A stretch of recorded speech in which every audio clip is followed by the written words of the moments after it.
Hi guys, welcome back. I'm in Farmingdale, New York, and I just had the wonderful pleasure of meeting a subscriber. I'm not gonna call you out, but you know who you are. Thank you for subscribing. Thank you for watching. And if you guys are ever in the New York area, make sure you check out Republic Jet Center North here in Farmingdale, KFRG. It's a small F here, but the people are really friendly. And no, I'm not being paid. I just like the service that I receive here. Today, I want to talk about pilot training. And I'm not referring to someone who is now trying to get their pilot license. I am referring to someone like myself who has been in the industry for quite some time. The training we receive is either every 6 months, every 12 months, or every 24 months, depending on your company and the type of training you are doing. Your training can either be a recurrent training or it's your initial type rating, which will normally take between 3 to 6 weeks.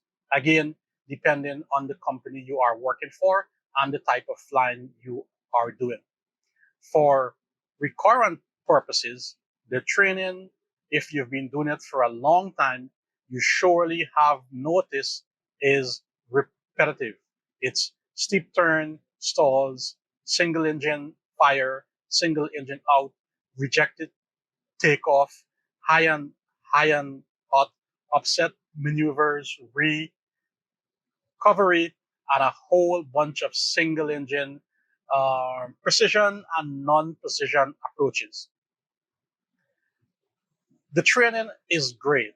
It gets our mind, it structures us in a way that encourages us to act in a in a very in a manner in which we don't have to think about what is it we have to do during an in-flight emergency.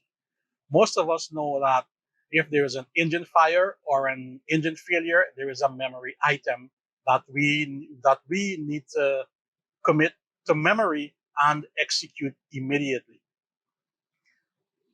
The problem with this is, in many cases, pilots don't stop to fully evaluate what is actually going on before they execute the memory items. There's some instances where pilots turn off the wrong engine, leaving themselves as a glider without any operating engine. What I think is lacking in our recurrent training is the emotional or the psychological aspect of experiencing a real in-flight emergency. There is nothing in our training that prepares us for the instant emotional roller coaster we are about to encounter. For this reason, I think that the FAA and maybe flight safety or CAE should sometime in the future include a section during our recurrent with a trained therapist or psychologist to let us know how we will behave emotionally when we have a real in-flight emergency. And some of you will say, well, that's what the simulator is for. That is absolutely true. But what the simulator does, it psychologically, like, we know that we are in a safe space. We know if we have an engine failure or an engine fire or an electrical fire or a fuel issue, we know it's a simulator. We know we are not actually flying.